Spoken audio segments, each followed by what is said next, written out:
Alright, what is going on, guys? Welcome to another series of Hidden Cup for qualifiers. This time, Badboy, one of the most improved Vietnamese players of recent memory, versus IBuyPower, who is a Chinese player that mostly plays team games. He's relatively unknown for us over here. In fact, I know very little of him overall, so I'm curious what he can actually accomplish in this series over here. So we are going to have the civilization draft over here and the maps over here. So Gold Rush is Hideout are Bad Boys home maps, IBuyPower picking Cross and Slopes. And in terms of civilizations, we have an Aztecs and Tatars ban.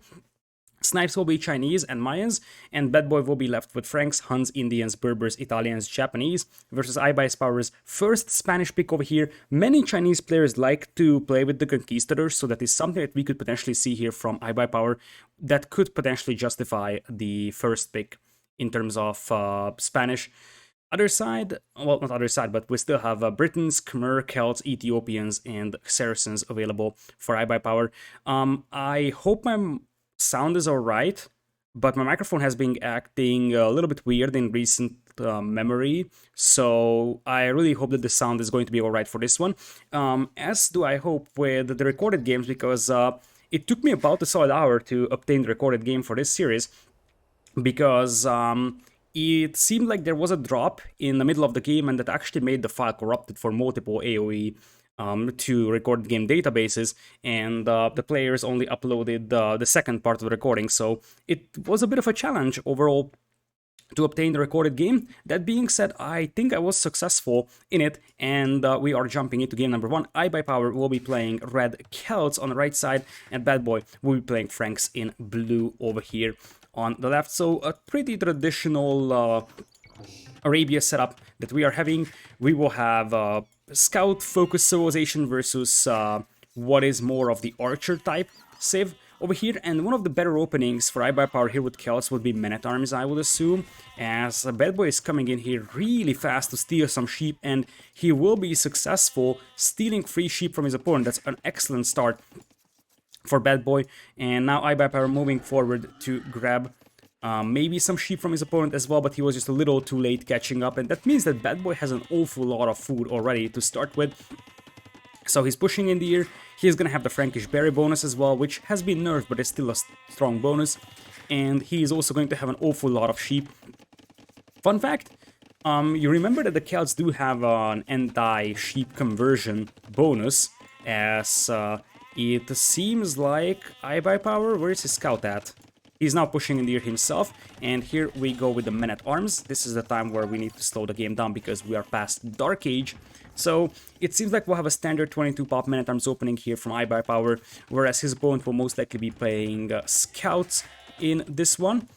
Or, yeah, that's going to be Scouts, 20 pop Scouts over there from IBuyPower. So what I wanted to say is that the Celts actually have a pretty decent civ bonus that prevents the sheep from being taken from you as long as you have them in your line of sight. That being said, since they weren't in the line of sight of IBuyPower, Bad Boy was able to steal them very easily. Now, the Dark Age speed bonus of Celtic Militia was removed from the game, so that means that these militias are still just as slow as any other militias are. The real bonus you are going to get is with the Men-at-Arms. That being said, the Wolf will get triggered here, so IBuyPower could have actually just ran to this hill and took this fight. Not ideal, he lost a bit of an HP on that militia, but it's not the end of the world either. And you will see the considerable speed difference once IBuyPower reaches field age, which will happen in a matter of moments. As I said, technically there was a save and restore in this game, which may cause some technical difficulties for us. I really hope that we'll be able to avoid that. But anyways, we'll have 4 on wood from Bad Boy over here already, and 4 on the other wood line as well, and he's gonna get scouts out. So if you play Men-at-Arms against scouts, I think what you have to do is wall your base off, otherwise the scouts will just not fight against the Men-at-Arms and just run to your base and kill you. That being said, now IBuyPower opens with a Spearman first, and it seems like he might not even go for the Men-at-Arms upgrade, or he just can't afford it. Remember that his food eco was really messy at the beginning because of free sheep lost, so maybe because of that, he isn't able to afford the Men-at-Arms upgrade, but I firmly believe that initially this wanted to be a Men-at-Arms opening, as he's going for multiple defensive spearmen. And as I said, he's a little too low on food. Maybe once the Vultures come in with the hunt, he's going to click the Man-at-Arms upgrade, because it could really make sense for him. Like, at this point, let's see, Man-at-Arms upgrade still not coming in for him, so he might be giving up on that one completely. I think you could justify the Man-at-Arms upgrade here. Against Scouts, when you have Spearman support, you can really pack a punch with those Man-at-Arms, especially considering he's getting through these walls here. Seems like Badboy is not reacting to this one right now, and if these were Man-at-Arms, he would already be through those walls. I assume that this is the moment where Badboy dropped. So this is not a GG from Badboy, but that kind of explains why he didn't react. He probably just dropped from the game. So that means that I will have to go to launch up the other POV, which I think comes from Badboy. So here it is, and as you see, the scouts are already moving out here. Now, what that means is that there was a save and restore, but as I said, when there's a save and restore, there's always a little bit of a problem with when is the restore exactly being made and who is the one making it. And compared to the previous one, here IBuyPower is bashing his way through these walls. As you see, the difference wasn't big, like we just saw the hunters dropping off the food, so probably there was like a couple seconds difference over here. But what is more significant is that the Badboy actually unpopped his scouts and he's heading towards his opponent's base. And as I said, when you play Man-at-Arms versus scouts, you kinda have to wall your base, otherwise you could be in trouble. IBuyPower comes in here with some nice quick walls. He's also, by the way, a member of the WWP clan, a Chinese, mostly Chinese team. They do have some other players as well, like for example Shed from Australia, but it is a Singaporean sponsor, having a lot of Chinese players out there. Mr. Yo, Lix, Vivi, Tim, and you see IBuyPower and a couple of other Chinese players as well. Anyways, as you see, these militias are still not getting in here, but this actually forces an archer range from Badboy, so I think that's also an achievement, sort of say, to IBuyPower. He was able to force an archer range on his opponent, and so far he hasn't lost a single Vulture. That could change with those scouts finding that Vulture, unless IBuyPower has a nice quick call over here. That should be -1 will for him. But he's almost fully walled here, and he seems like he's actually pretty alright with the quick pulls. As I said, I don't know much about this player over here, so I have no means of telling if he's gonna be better than Badboy or not. The tricky thing is, I believe in this one, is that both of these players are, I'm not going to say almost exclusively team game players, but they're very, very heavy towards team games compared to 1v1s. So both Badboy and IBuyPower mostly play team games and not 1v1s. So this could be an open series for either of these players. I don't know which of these players are actually higher seeded. I would think it's Badboy, but I could also imagine the seedings being rather close to each other. Anyways, militias here will be cleaned up by the skirms. But as I said, the fact that an archer range had to be made by Badboy is already a thing. The real question is what we're going to see from IBuyPower here, who is just dropping his range, which is awfully late for a Man-at-Arms Archers build. Like, we're at 15 minutes, and we don't have a range just yet for IBuyPower. And that is also going to be a little bit sloppy from Badboy running into the Spearman over there, and even though the Spearman took quite a bit of a damage, these scouts will still not really be able to take a good fight, and the Vulture, you could plug that hole in, and right now what Badboy is trying to do is just prevent his opponent from plugging that hole in over there. And you see why you have to be evolved when you play Man-at-Arms against scouts. Because if your opponent gets into your base, he will just keep running around, and even though defensive Spearmen could be helpful, these are even Celtic Spearmen, so they move faster, but that still doesn't change the fact that, you know, scouts will just outrun you, and oh, here come the skirms. That's why Badboy was trying to keep this one open. He was trying to pick off the spearmen over here with the archers and skirms, but that's going to be a little too late, although the archers and skirms might deny this Voyager from actually building up this wall. And you will also need a tile of palisade wall behind this one. Badboy already on the way to Castle Age though, so he had a very, very well developed food eco because of the scouts build that he went for. And in the meanwhile, his opponent, IBuyPower, is getting close to clicking up, but because of the scouts causing all the chaos here, he had to delay his Voyagers being sent to the gold mine, and that means that at the end of the day, he's going to be a little too low on gold. Now, he's getting a market up over here, so this is going to be a nice revol behind this one, but the market has to go up because I think he needs to balance his eco a little bit so he can click up as well. His opponent is already halfway into Castle Age, And that would mean that Badboy could just start making knights and potentially go forward Siege Workshop and make life very hard for IBuyPower over here.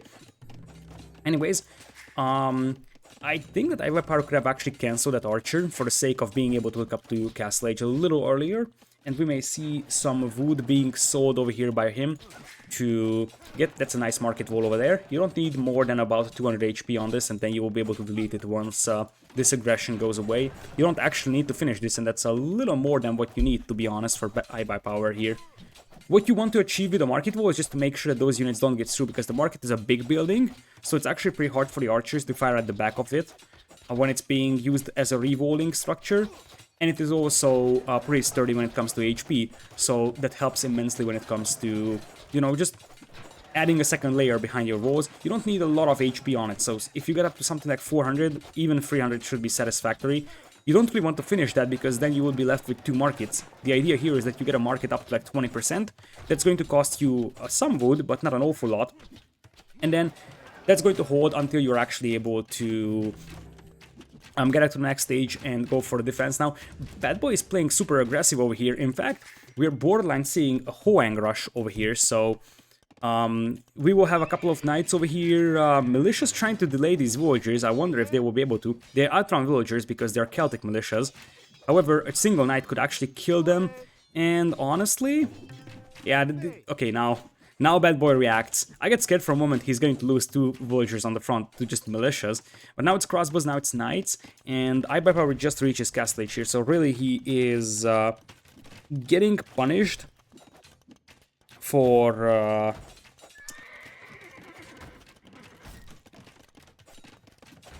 being late into Castle Age over here. And now there's already rams coming in here as well. Soon you will see mangonels, but we are seeing rams being used more and more in these type of early Castle Age rushes. And the reason why is because they take down buildings much faster. And you can, for example, take down a barracks, and that would prevent your opponent from making spearmen.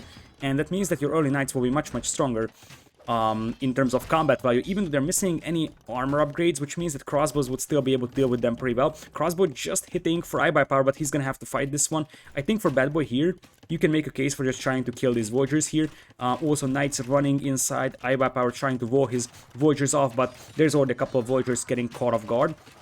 And behind this one, as I said, the barracks is going down to the ram. So there is going to be no more spears, scorpions out, and more importantly, IBuyPower has an awful lot of idle time. If you see the villager idle time indicator, that's crazy. 28 minutes compared to 6 minutes. He's pretty much got no food eco working for him, and that's a nice micro over there from Badboy, as IBuyPower realizes that, hey, I'm just going to lose my spearman over here, and then my knight or the knights will just completely wreck my eco. Where did this slip for IBuyPower? I think the early lane was a huge thing for Badboy, and also the fact that he went for the Scouts build, and the Scouts build, as I said, has a very good food eco. You also have the free horse color upgrade, which helps with Franks, whereas the Archer build is a little more expensive, and IBuyPower was never able to accomplish anything with his militias or his archers at all. And Badboy realized that, hey, I'm fully bold, I'm going to be pushing your base, so I don't need to make a lot of army, I can just sit back and go for Castle Age, and that's exactly what he did. That means that Badboy takes one game over here, quickly taking a look at the civilizations. Franks are gone for Badboy, which was his first civilization pick, whereas Cat was a quite late pick over here for IBuyPower. And now we will go for either cross or slopes that are the home maps of IBuyPower. As far as I know, there were no more drops in this series. So that means that we will probably no longer have any technical difficulties. Alright, so we're going into slopes over here, so this is the first home map of IBuyPower. We'll have an Indians pick over here from Badboy on the right side in blue, no surprise about that. Ethiopians is one of the more interesting civilization picks for this map, and that is a very unlucky house positioning for IBuyPower because it's going to kind of make those barriers a little bit messier. So we have seen players experimenting with a lot of civilizations on this map. We have seen Britons, we have seen Magyars, we have seen Indians, Mongols. It seems like there is no clear meta for this map for anybody. I would think that this is still a traditional scouts map with how open it is. However, more and more people seem to think that something like a men-at-arms play or an archers play is actually working out really good on this map. Ethiopians is going to be nice for that. However, what I don't like about that is that Ethiopians are a little one-dimensional towards archers on this map, and that could be dangerous because, as I said, archers are kind of slow, and in the meanwhile we have Badboy coming in here with another laming attempt apparently. So archers are kind of slow here, and this map is pretty open, so there is a really significant danger that you could be in trouble against a faster moving Civ. Over here, it seems like a Badboy is moving out immediately for the shortfish. This is something that you see sometimes on this map. So instead of dropping your lumber camp first, what you do is go for a mill first, as here is a lame coming in here from Badboy. And if you combine the fact that he lames a boar, he takes the shorefish with Indians, that's going to be a crazy food income for him. And IBuyPower has absolutely no clue that he's getting lamed here. He's trying to look for his opponent's mill over here, but I wonder if he actually knows that he just got lamed pretty hard. I don't think he does that, right? He might have seen the boar leaving, but overall, it doesn't seem like he noticed it, because otherwise he would have reacted already. And that is going to be a pretty clear boar lame over here for Badboy, who will be sitting on 2 pawns. Well, not 2 pawns, but right now just 1 pawn, but there's going to be a second one here as well for him potentially to take. So he could have 2 pawns of shorefish with Indians, he could have 3 boars, and he could also have even the huntables over here. Whereas IBuyPower right now seems like he's just bringing in his first boar, and he hasn't moved out to the shorefish right now. Now, truth being told, it is better to get lamed on this map than it is to get lamed on Arabia, because here at least you can move out to the shorefish and hunt to compensate for it, whereas on Arabia you have to kind of push deer, that's your only option. But if your opponent is also pushing deer, you will still be set back in terms of economy. So this is going to be a pretty decent start for Badboy, and with Indians and the short fishing bonus, I would think that you can squeeze in a pretty tight feudal, so something like 18 pop scouts could be viable, and considering that IBuyPower Civ is rather slow here, he could be in real trouble, and it seems like he's going to go for a mill over here on the berries, so he's not moving out, which means that his eco is going to be far worse than Badboy's eco. His secondary stones or secondary gold is on the front, and so is this gold open. So really, this is not a suitable map for Ethiopians here. Neither is this wood line great. Like, it's not easy to wall off this side anymore. It would have been better to just wall here and then drop lumber camp over here, but obviously he had to make the decision quick, which is not nice at the end of the day. But yeah, IBuyPower's eco here is going to be really wacky compared to what Badboy has. Badboy is just going to be striving over here with all the hunt or the shorefish that he has taken. And as I said, he could actually squeeze in an... it's not going to be an 18 pop, but it's going to be 19 pop scouts most likely. Or he may just go for standard 20 pop, and if he does that, he's going to have a very strong eco behind that. So it seems like he doesn't want to go for a very, very tight build. He could easily go for 19 pop, I think. But it seems like it's going to be standard 20 pop, but what that means is that he's going to have an awful lot of extra food here. Or, with villagers being sent to gold, this is apparently going to be a 20 pop men-at-arms opening, which now is understandable, because 20 pop scouts isn't something that's amazing with Indian shore fishing and the extra boar. 20 pop men-at-arms is actually much better though. That's actually way faster than the standard men-at-arms timing over here. And the thing is that he might be expecting men-at-arms from his opponent, as well as IBuyPower is going to commit a lot to walling his base. He kind of has to make some of these walls. It's unfortunate, but he's Ethiopian, so he's going to be reliant on archers, and with such open gold mines, you kind of have to be able to defend at least one of them.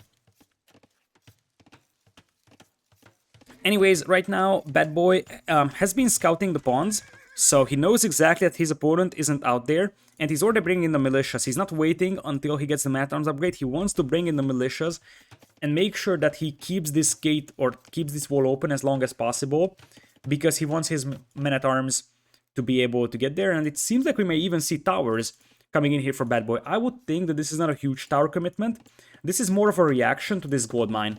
He probably knows that his opponent is going to be using this gold mine primarily, and the man-at-arms towers play here could actually work out fine, especially because IBuyPower still hasn't clicked up the feudal age. That's a very, very late feudal. Holy smokes, is this actually a fast castle here? Or more like a slow castle? But, like, this is actually getting close to a fast castle timing feudal age. He's going up at 26 villagers. And honestly, 26 wheels on this map is not something that you can pull off. You also have to do a lot of walling. There will be a hole here unless IBuyPower actually fixes that. Mana times are almost in. The walls still aren't finished over here. And you already have a forward range from Badboy for archers to deny the re-walling. And more importantly, these two villagers will later on be able to drop a tower over here as well on the gold mine and prevent access to that. In the meanwhile, Badboy has a crazy food eco still. Like, he didn't have to add a single farm. He didn't even touch his berries, and he still has 4 piggies left. And now that the archers are coming, here comes the first tower. That's not really a great tower, to be honest. And since you only have stone for 1, you could have made a case for just waiting until you can actually try pushing this gold mine. And now IBuyPower clicks up, but right now he really needs to buy some power for himself to survive this one. Because he's in a rough spot, and indeed, scouts and men-at-arms will now flood in. And supported by archers, this may be a short game here. Because currently, IBuyPower has no army to clean this one up, and indeed, he taps out. Alright, so as... I'm not going to say as competitive as the first game was, but at least there... IBuyPower didn't die very easily, and it seems like he's having a hard time realizing that he's getting lamed or reacting to it. That's the thing. So it's one thing that you get lamed because that's in the rules and it's allowed. The bigger thing is that I don't think that he noticed in time that he got lamed. In the first game as well, he lost 4 sheep. Or it was just 3 maybe, but still, free sheep is free sheep. In this game, he lost a boar, and by the time he realized he was lamed, it was too late to recover those. And that's a very quick win over there for Badboy. Which means that he is going to lose Indians here, and his opponent is going to lose Ethiopians. Yeah, there it is. And the second home map for IBuyPower is going to be a cross over here, so be prepared for 4 lakes as we will jump into game number 3 over here. Hopefully, IBuyPower is going to be able to make this a little more competitive, because so far this is a somewhat one-sided series. As I said, both of these players are mostly team game players, but it seems like Badboy has a slightly better grasp of 1v1s. The thing is that Badboy has been playing quite a lot of 1v1s in recent memory, especially with Tatars.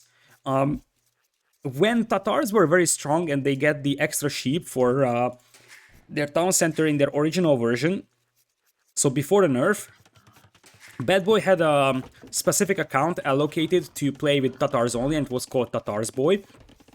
And I remember a lot of pros were freaking out about that he was always playing pick safe and he always picked Tatars.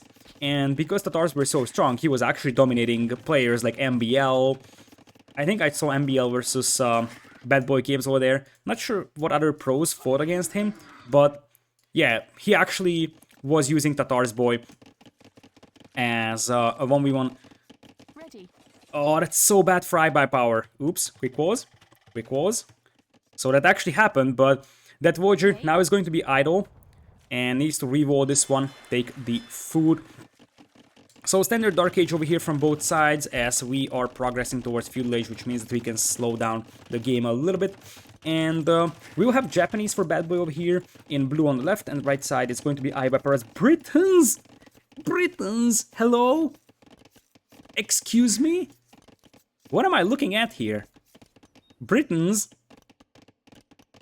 Britons? Britons. So the thing is that Britons don't give you anything specific on this map, and I have absolutely no idea why he picked it. And it's not like they were running out of like hybrid map civilizations. He could have taken something like Portuguese or even. So I have absolutely no idea what the idea is behind Britons here. Like, maybe he thinks about, hey, I could potentially get the sheep bonus for myself and get a nice little food eco and go up a little earlier. But that villager is already very low in HP, and there's men-at-arms coming in already, as IBuyPower is trying to sneak a dock up on his opponent here. But Badboy will just say, okay, whatever, I'm just gonna play men-at-arms towers here. Well, he did that in the previous game, and he is gonna have the Japanese men-at-arms working for him here as well. This may be another very short game, because the thing is that IBuyPower's game plan here is somewhat questionable. but it's also about, you know, Badboy is just stomping him right now. Not sure what is happening to the Dark Ages of IBuyPower, because I was looking at this one, and he didn't seem like he got lamed.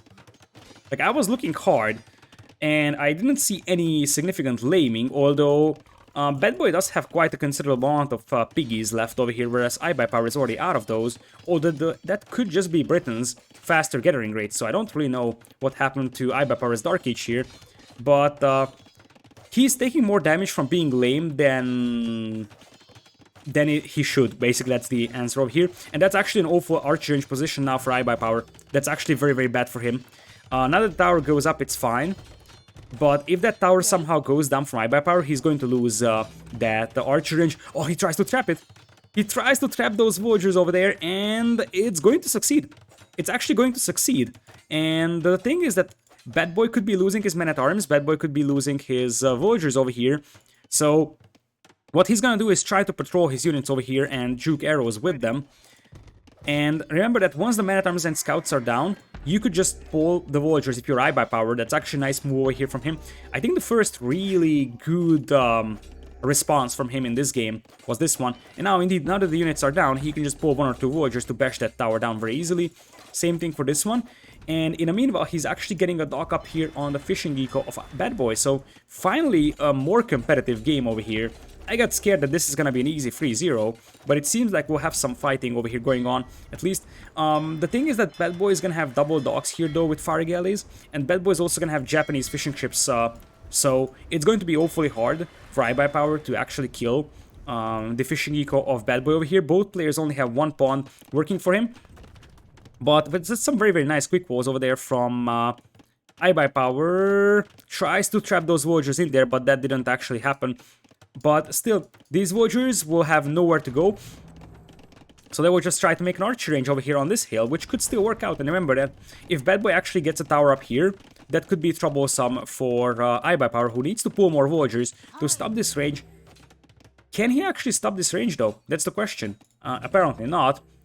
He may just be able to wall it in, but this is already causing a lot of chaos here in IBuyPower's base. That being said, these villagers will have no use right now for Badboy, because eventually more villagers will be pulled to fight them, and there's also a couple of skirms on the field to aid. So this should be 5 villagers lost from Badboy over here. Alright, so we are gonna have... oh, that's another trap attempt here from IBuyPower. He's actually doing a pretty nice job with the quick walls, I have to say. So that's something I'm gonna give him too. So he's actually having a very, very nice quick walls overall, not just in this game, but previous game, not really, but the first Arabia game, he had some great quick walls. So that's something that he's actually pretty good in. But the problem is that his Dark Age was a little bit wacky over here. Anyways, eventually, Badboy's forward here is gonna get cleaned up. And in the meanwhile, however, he's getting a dock up here, getting some fishing eco going for himself. IBuyPower's aggression here is gonna get cleaned up as well. And at the end of the day, these villagers, after dying, IBuyPower is going to be able to clean this range up with his own wheels. Wheels actually do quite a lot of damage against buildings, and with the skirm support, it's going to be unlikely that Badboy is going to be able to get archers in here to kill the villagers. So the thing is that the only problem that IBuyPower is facing right now is that despite the fact that he has killed 5 villagers and only lost 2, he's still even in terms of villager count compared to his opponent, which is surprising because the TC idle times are pretty close. And that means that this comes from the extra fishing eco that Badboy has. He's got 6 fishing ships, 7 as well. From IBuyPower, I don't know where Badboy's eco lead is coming from. Oh, that comes from wheelbarrow. That's what we're seeing here. So that 3 villagers deficit, or 3 villagers differential, that would be caused by the more villagers killed by IBuyPower, is compensated by wheelbarrow. That actually means that IBuyPower does have a 3 villagers lead in reality. But his opponent is going to secure the second pawn over here, and it seems like IBuyPower is not going to be able to get a dock up here on this pawn, because this seems to be denied, and both players will be thinking about going into Castle Age over here. There will be a counterattack coming in here from IBuyPower. Definitely the most competitive game that we have had over here, and it seems like IBuyPower is a little low on food, so he's going to have to rush up a market to be able to buy himself up, but once again that delays him into Castle Age here, and I'm starting to have a deja vu feeling over here. But that's a nice move from IBuyPower, picking off a Voyager, and he's slowly pulling ahead in terms of economy, at least on land, because the food eco for Badboy is gonna be great because of all the fishing ships. However, there is quite a lot of Voyagers going down over here, and those archers could just camp the gold mine, which would be a disaster for Badboy. He's going to beat his opponent to Castle Age over here by a minute, so that could still be knights from Badboy and just go for a Huang type strategy once again. There is the stable indeed, so we will see knights and probably a siege workshop somewhere around over here to push this one, whereas IBuyPower will try to play with crossbows, but he only has 3 archers on the field. And initially the knight numbers are just much more dominant than the archer numbers, so getting 2 knights out when your opponent has 6-ish crossbows is actually pretty strong play from the cavalry player. So really, you need to have time to mass your archers, and I'm not sure if IBuyPower has that, especially because archers aren't being produced right now on these ranges. So with 4 archers, you're not going to stop more than 1 knight. You may even just lose all those archers to the knight, because remember that your opponent is going to be faster up to Castle Age as well. Badboy apparently was missing a blacksmith over here, just rushing that one up, so he can squeeze in scale barding, as he's going to be forced off from stone, loses another Voyager potentially. Nope, that Voyager survives at low HP. And here comes the knights. It's actually double stable knights and potentially a siege workshop event as well. But first, apparently a dock is going to come in here from Badboy as he's trying to finish off the fishing eco of IBuyPower. IBuyPower is going to have to retreat, but as I said, the main problem that he's facing is that he's got 7 archers right now. And that's a very low count when it comes to fighting against knights that will have scale barding. That's actually a very late scale barding, as I said, from Badboy. Even after he finished the blacksmith, he didn't click into scale barding immediately, so that's going to delay his progress towards that upgrade. And IBuyPower will have the chance to get crossbowman for himself. He's a little too low on gold, so he's not able to get Botkin until he sells a bit of resources. He's actually floating a lot of wood, and now the villagers open the gates. A disaster.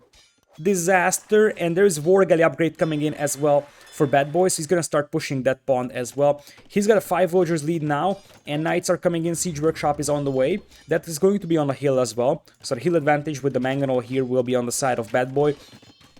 Another Voyager gets picked off, and now, as I said, most importantly, there is going to be a fire ship coming at the fire ships destroy fishing ships very fast. Badboy, in the meanwhile, expanding to 3 ponds. He seems to have a firm control over this game right now. The first 2 games are pretty dominant for him. This seemed a lot better for IBuyPower, but he's got a pretty open map over here, and I just don't understand the Britain spray as it is. I don't know what he was thinking. Maybe he had his Civ that was designed for this map sniped, but I don't know what's the motivation of picking Britons here. As you see, the fishing eco of IBuyPower just vanished in 5 seconds, and now we are talking about a 53 to 36 Voyagers lead. And the thing is that Badboy has been on stone already, so you could send a couple more Voyagers and potentially think about a forward castle at some point, although we might just see mangonels or knights and rams also coming in here. And IBuyPower, he is buying stone so he can drop a TC over here, sold a lot of the wood that he was loading, but now his food eco isn't great because he lost his fishing eco, and his opponent is going to be on 4 pawns basically. IBuyPower will be denied from his dock over here, and a War Galley is coming in for Badboy. And with a War Galley you can deny that Voyager no matter what, so this dock isn't going up, I believe. Yeah, indeed, the War Galley is going to be able to finish the Voyager off here. There is no way that the dock goes up, and IBuyPower is going to try and counterattack here with the crossbows, but he's going to have to do a lot of damage on the base of Badboy to compensate for the eco deficit that he's having right now, and that's a massive eco deficit we're talking about. So it's a 17 wheels lead in the favor of Badboy. Now it's only 14 because there's 3 Voyagers going down. Tower is going to be helpful over here a little bit, but still, that doesn't change the fact that IBuyPower is also a little low on gold. He's going to have to go for this back gold mine. And there's still a 15 Voyagers lead over here. And it looks like crossbows will dive beneath the tower. That could actually be a nice scenario for IBuyPower. And his counterattack is really getting value for itself. It's still 13 Voyagers lead for Badboy. And the thing that IBuyPower is having trouble with is that his opponent is still having a fishing eco that he's unable to touch. Also worth noting that there will be 3 TCs very soon for Badboy, whereas his opponent will be playing on 2 town centers. Both of those are idle. And this TC may also go down really fast over here. In the meanwhile, the wood count for Badboy is a little too low, so that's probably why we are not seeing any more siege weapons coming in here from him. And that TC is probably going to go up before the crossbows get there, or will it? Yeah, it's gonna go up. It's gonna go up just in time to save these villagers. And now the crossbows will run into the TC fires, so a couple of crossbows will die in this engagement. And it seems like IBuyPower is just giving up on this TC over here, knowing that he cannot defend it. Or technically, he could just go and repair, but it seems like he's not doing it. And he will lose that TC very easily, just getting his own siege workshop up. But with that many knights, Badboy can just dive in and snipe the mangonels of the opponent. And as I said, Badboy hasn't taken enough damage to compensate the IBuyPower for the fact that Badboy has 4 pawns over here. 4 pawns, especially with Japanese that even have faster working fishing ships, is an absolutely insane boost. And it looks like IBuyPower will try mangonel defense, but as I said, at this point, the pure eco lead for Badboy is already enough to potentially propel him to a much better position over time. So it's not like he actually has to push here. He could be completely fine if he's just sitting back and booming behind this one because he's a pretty considerable eco lead. Now, and these crossbows are trying to get some value for themselves, but they are really unable to. And let's see, no mangonels in the queue, no knights, no crossbows. IBuyPower doesn't have anything in queue basically other than villagers on that one TC. Now queues up a couple crossbows as he is going to take down one mangonel from his opponent over here. These crossbows once again will try to go back, but all the key resources that Badboy has are protected by TCs. And that means that it's going to be awfully hard for IBuyPower to do any damage with the raids. He may pick off 1 or 2 villagers, but as I said, that doesn't compensate him for the fact that he doesn't have control over the pawns. He doesn't have... Oh, that was a beautiful mangonel. That was an absolutely amazing mangonel shot. Another one comes in here. IBuyPower lost all of his mangonels in just a couple of seconds, and right in that moment he taps out. I think he was microing his archers here on this wood line, like trying to dive in, and he looked away for a second, and he lost all his monks. And that means that Badboy is going to take a 3-0 win over here over IBuyPower. It was pretty convincing, I would say, from Badboy. And Badboy has been playing pretty clear. You see that he's a rather aggressive player. So basically all of these games he went for forwards. He really is not the type of a player that likes to go for like late game scenarios. Every game he went for labing, or at least the first 2. I'm not sure about the third one, but he is very aggressive with the laming, he's very aggressive with the early cast stage pushes, and that's something that his next opponent is going to have to prepare for.